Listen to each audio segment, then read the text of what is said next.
Hello students, आज exercise 3.1 करेंगे। चलिए क्वेश्चन नंबर 1 स्टार्ट करते हैं। आफताब अपनी पुत्री से कहता है, 7 वर्ष पूर्व मैं तुमसे 7 गुनी आयु का था। अब से 3 वर्ष बाद मैं तुमसे केवल 3 गुनी आयु का रह जाऊंगा। क्या ये मनोरंजक है? इस स्थिति को बीजगणितीय एवं ग्राफीय रूपों में व्यक्त कीजिए। आपको करना क्या है कि ये जो कथन दिया हुआ है इसको बीजगणितीय एवं ग्राफीय रूप में व्यक्त करना है। चलिए करते हैं। तो सबसे पहले मान लेते हैं कि माना आफताब की वर्तमान आयु बराबर x वर्ष और उसकी पुत्री की वर्तमान आयु बराबर y वर्ष। ये हमने अपनी तरफ से मान लिया। अब पहले उन्होंने कहा 7 वर्ष पूर्व, तो 7 वर्ष पूर्व का मतलब उस समय उसकी उम्र जो है वो 7 वर्ष कम रही होगी, तो घटाएंगे 7। अगर पूर्व की बात है तो हम x में से और दोनों की आयु में से हम 7 घटा देंगे, और अगर बाद की बात होती तो जोड़ देते। लेकिन 7 वर्ष पूर्व की बात है तो आफताब की आयु हो जाएगी x माइनस 7 वर्ष और पुत्री की आयु हो जाएगी y माइनस 7 वर्ष। अब लिखा हमने प्रथम शर्त के अनुसार। प्रथम शर्त क्या है? प्रथम शर्त यह है कि आफताब कह रहा है कि मैं तुमसे 7 गुनी आयु का था, यानी आफताब जो है वो अपनी पुत्री की 7 गुनी आयु का था। तो आफताब की आयु है 7 x माइनस 7 और उसकी पुत्री की आयु y माइनस 7। अब उसको 7 गुना कर दिया, 7 से गुणा कर दी। ऐसा हमें प्रथम शर्त हमें दे रखी है क्वेश्चन में। अब हम क्या करेंगे, इसको सरल करेंगे। 7 के अंदर गुणा कर दी तो 7y माइनस 49 हो गया। अब क्या करेंगे, 7y को y तरफ ले आएंगे तो ये प्लस का था, इधर आके माइनस का हो जाएगा, और माइनस के 7 को उधर ले जाएंगे, उधर जाके प्लस का हो जाएगा। अब देखिए 7 में से 49 घटाना है तो 7 में से तो घटेगा नहीं 49, लेकिन घटेगा तो 49 में से ही 7 पहले से आएगा। लेकिन चिन्ह जो होता है वो बड़ी संख्या का आता है। बड़ी संख्या माइनस की है तो माइनस का आएगा, बड़ी संख्या प्लस की है तो प्लस का आएगा। तो हमने घटाया 49 में से 7 आगे 42, लेकिन चिन्ह आएगा माइनस का क्योंकि बड़ी संख्या का चिन्ह आता है। ये समीकरण हमने 1 मान ली। अब दूसरी शर्त देखते हैं क्या है। दूसरी शर्त यह है कि 3 वर्ष बाद, पहले 3 वर्ष बाद का मतलब क्या है, 3 वर्ष बाद इसका मतलब है कि उसकी आयु 3 वर्ष ज्यादा होगी दोनों की। तो हम 3 मतलब आफताब की आयु में भी 3 जोड़ दे रहे हैं और पुत्री की आयु में भी 3 जोड़ दे रहे हैं, अर्थात x प्लस 3 वर्ष और y प्लस 3 वर्ष हो गए। अब शर्त क्या कहती है, उन्होंने कहा है कि मैं तुमसे केवल 3 गुनी आयु का रह जाऊंगा। अब 3 गुनी, उस समय आफताब की आयु पुत्री की आयु की 3 गुनी है तो 3 से गुणा कर दी। अब 3 के अंदर गुणा कर दी तो ये हो गया 3y प्लस 9। अब उसी की तरह 3y को बाई तरफ ले आए तो माइनस का हो गया, और 3 को उधर ले गए तो माइनस का हो गया 3, और 9 में से 3 घटा दिया 6 आ गया। इसे समीकरण 2 मान ली। ये जो दोनों समीकरण है, ये दोनों समीकरण मिलके ये बीजगणितीय रूप को प्रदर्शित कर रही है। हमें इस क्वेश्चन में बीजगणितीय और ग्राफीय दोनों रूपों में करना है, तो बीजगणितीय रूप तो हमारा हो गया।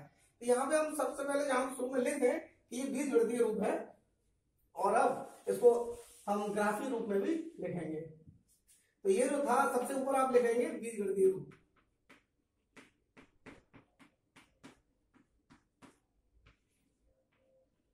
ये बीजगणितीय रूप हमने दिखा दिया। बीजगणितीय रूप का मतलब है ये 2 समीकरण हमने बनाई, ये बीजगणितीय समीकरण है और ये बीजगणितीय रूप हमारा पूरा हो गया।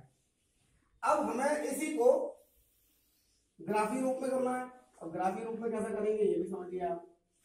देखिए ग्राफीय रूप में व्यक्त करने का मतलब है कि हमें ग्राफ बनाना है।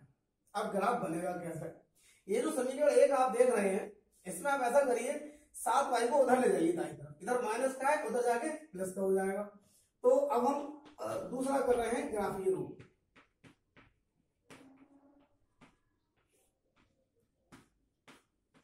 तो समीकरण 1 से हमारा क्या हो जाएगा, x बराबर 7y माइनस 42, मतलब माइनस 7y को उधर ले गए हम। अब ये भी मिटा दे रहे हैं। अब देखिए हम करना क्या है, ग्राफ बनाने के लिए हम इसमें x के या y के कुछ मान रखेंगे, 2 या 3 मान रखे, मतलब y के मान रखे x के निकाल रहे हैं, x के रखे y के मान निकाल रहे हैं। इस तरह से हमें 2 या 3 जब बिंदु निकाल लेंगे तो उनको हम ग्राफ पे प्रदर्शित करेंगे। और हम ये जानते हैं कि जो भी रेखा रैखिक समीकरण होती है, जो भी रैखिक समीकरण होती है वो एक रेखा को प्रदर्शित करती है।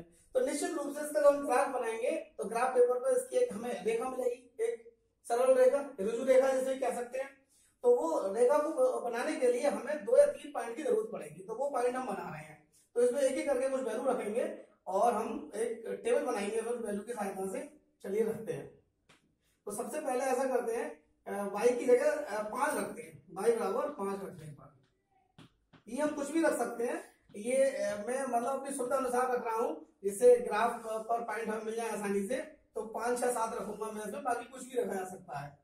तो 5 रखेंगे तो हमारा x बराबर कितना हो जाएगा, 7 गुणा 5 माइनस 42, अर्थात 35 माइनस 42, और 35 में से 42 घटाएंगे तो माइनस के साथ आएंगे। जैसा भी मैंने बताया था कि घटाएंगे तो 42 में से ही 35, लेकिन चिन्ह बड़ी संख्या का आएगा, बड़ी संख्या माइनस की है इसलिए माइनस का आ गया।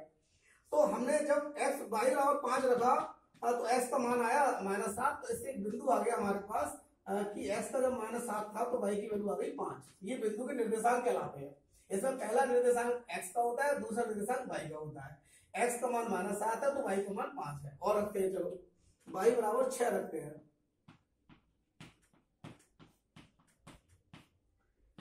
तो x बराबर आ जाएगा 7 गुणा 6 माइनस 42, ये हो जाएगा 42 माइनस 42, और 42 से 42 कट जाएंगे, प्लस माइनस किया 0 आ गया।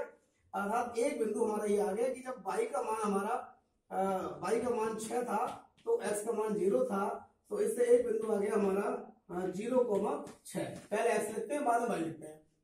एक और रख ले रहे हैं, चलो 3 बिंदु निकाल ले रहे हैं y बराबर 7 रखने पर। तो y बराबर 7 रखेंगे तो x बराबर हो जाएगा 7 गुणा 7 माइनस 42, ये हो जाएगा 49 माइनस 42, और ये हो जाएगा 7। तो देखिए जब y का मान हमने 7 रखा तो x का मान हमारा 7 आ गया, अर्थात एक बिंदु आ गया 7,7। देखिए 3 बिंदु निकालिए, 3 बिंदु काफी होते हैं ग्राफ को बनाने के लिए, और वैसे आपने ज्यादा भी निकालेंगे तो भी कोई दिक्कत नहीं है। अब इन 3 बिंदुओं की सहायता से हम एक ग्राफ बनाएंगे।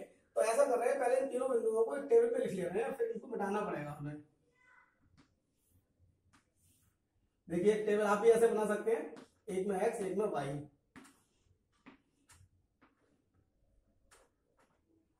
देखिए y का मान जब हमने रखा था 5 तो x का मान आया था -7, और 6 पे 0 आया था,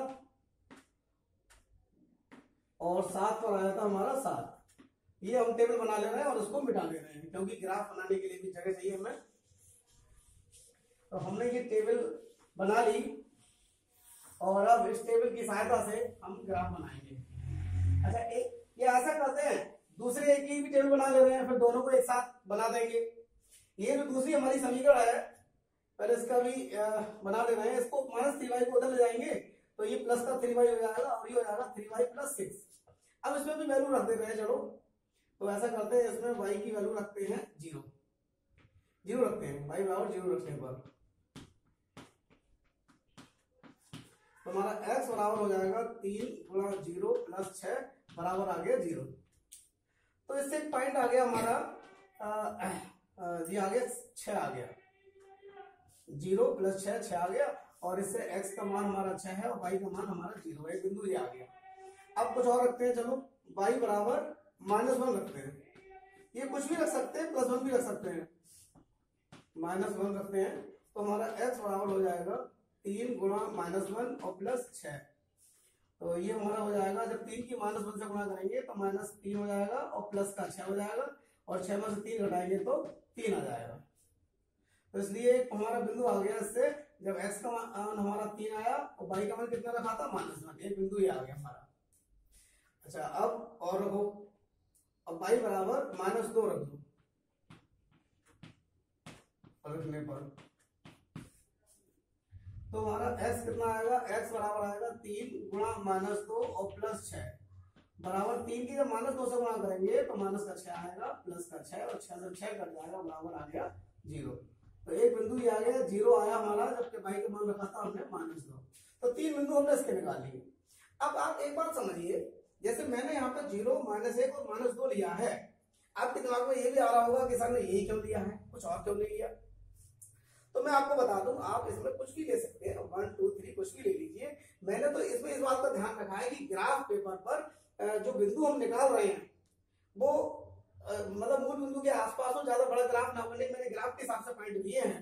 अगर आप संख्या बहुत बड़ी बड़ी ले लोगे, जैसे y का मान मैं 0, -1, -2 की जगह 5 या 10 ले लूं, तो हमारे बिंदु बहुत बड़े आएंगे और हमें बहुत बड़े ग्राफ की की जरूरत होगी या फिर हमें ग्राफ में स्केल बड़ा करना पड़ेगा। तो उस असुविधा से बचने के लिए मैंने अपनी सुविधा अनुसार ये बिंदु ले लिए हैं, बाकी बिंदु कोई भी ले जा सकते हैं, सभी से ग्राफ आएगा सेम। तो अब मैं एक टेबल इसकी बना ले रहा हूं और ये टेबल जो है बनेगी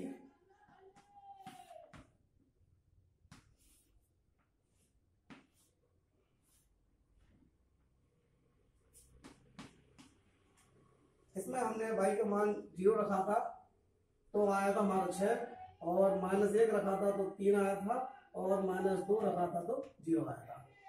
अब मैंने दोनों की टेबल बना ली है, अब मैं इसको बिठा दे रहा हूँ, और क्योंकि मुझे ग्राफ बनाना है और ग्राफ बना लेंगे वही हमारा ग्राफिक रूप हो जाएगा। अब देखिए ग्राफ हम कैसे बनाएंगे। देखिए मैं तो आपको बोर्ड पर समझा रहा हूँ, लेकिन आप लोगों को तो ग्राफ में बनाना है तो आपका और ज्यादा क्लियर आएगा ग्राफ। मुझे तो अंदाज से पॉइंट लेने पड़ेंगे।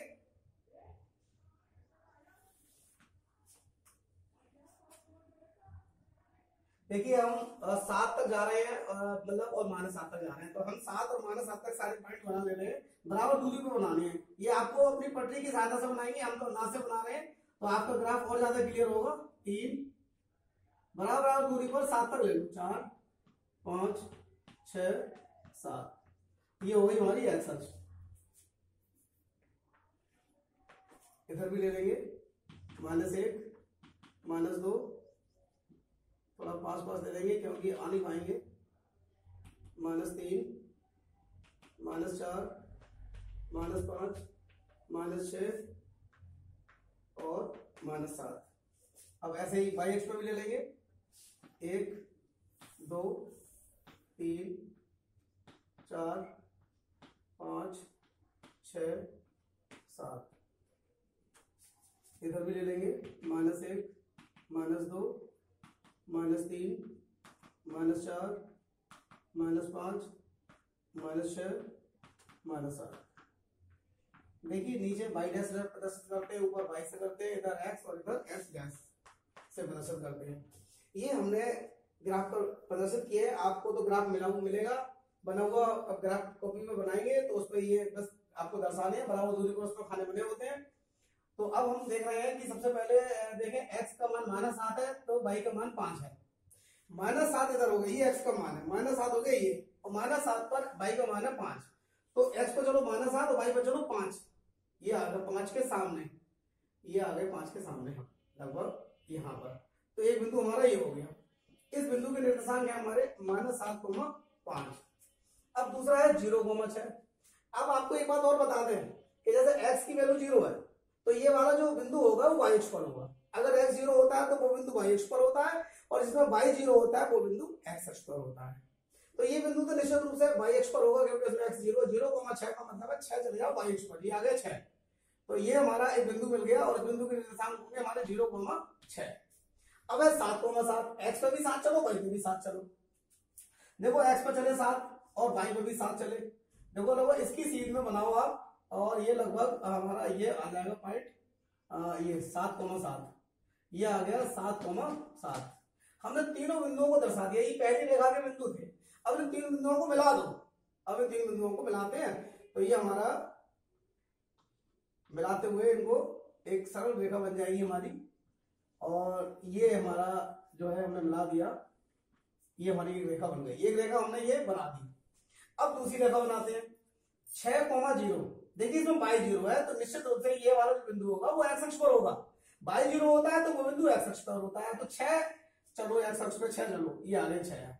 ये वाला जो बिंदु है वो 6,0 है हमारा।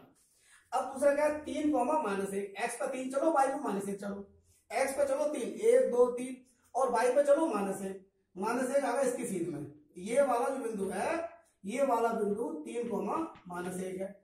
अब x पर 0 चलो, y में -2 चलो। अब वो जब x 0 है तो ये वाला बिंदु y अक्ष पर होगा। अब y अक्ष पर -2 जाओ, केवल ये रहा -2 y अक्ष पर। ये वाला जो बिंदु है इसमें x तो 0 है लेकिन y की वैल्यू -2 है। आपको पता नहीं है बात कि x अक्ष पर y 0 होता है और y अक्ष पर x 0 होता है। आप ऐसे भी आपने पढ़ा है सब पहले 9th में कि x अक्ष की समीकरण होती है y बराबर 0 और y अक्ष की समीकरण होती है x बराबर 0। तो इस बात को ध्यान रखेंगे कि अगर कोई 0 है तो वो बिंदु x अक्ष या y अक्ष पर ही होगा। अब हम क्या करेंगे, इनको तीनों बिंदुओं को मिलाएंगे। मिलाते हुए देखिए, हम मिलाते हुए एक रेखा खींच रहे हैं, ये हमने मिला दी और उसको पीछे तक बढ़ा दे रहे। एक रेखा हमारी ये आ गई और एक रेखा हमारी ये आ गई। ये दोनों रेखाओं को हमने ग्राफ पर बना दिया। ये हमारा ग्राफी रूप हो गया। देखिए, ग्राफी रूप में व्यक्त करने का मतलब सिर्फ इतना है कि हमें उन दोनों समीकरणों को ग्राफ पर प्रदर्शित करना है, यानी हम बनाने की। अगली एक्सरसाइज में हम ये सीखेंगे कि वो हल कैसे किया जाता है, यानी इनका आंसर कैसे निकलेगा, एक्स वाई के मान कैसे निकलेंगे, वो हम बाद में आपको बताएंगे। अभी तो फिलहाल केवल ग्राफी रूप में प्रदर्शित करना था और बीजगणितीय रूप में प्रदर्शित करना था। दोनों रूप हमने प्रदर्शित कर दिए और ये क्वेश्चन कंप्लीट सॉल्व हो गया।